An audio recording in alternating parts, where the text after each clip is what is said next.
It's time to revamp this little area to put my little tabletop bird bath. I keep forgetting about it, and putting it off was because it's enameled pottery and I don't want it broke.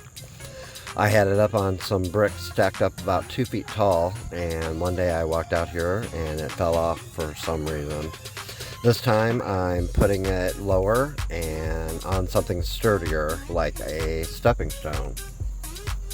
I also put a few stones in so the birds have something to stand on, and for weight. It's pretty weighty, enough for birds, but I get squirrels, the occasional raccoons, and other animals coming through. I might put chicken wire around it just for a week to see how it goes. I know it's supposed to be a tabletop of some kind, but around here it would end up broke or tipped over all of the time. I've been using a lot of red mulch for the past few years, and I absolutely love it in this area. I think it makes the plants pop. I used to have a brown cedar back here, but it just looked like plain dirt to me.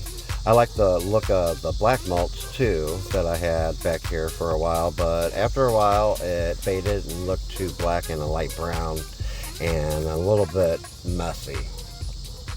It's August, so a lot of flowers are in the in-between, some fading out and some coming in. Alright guys, all done, and I'm sure the birds will find it probably by tomorrow. See you in the next one.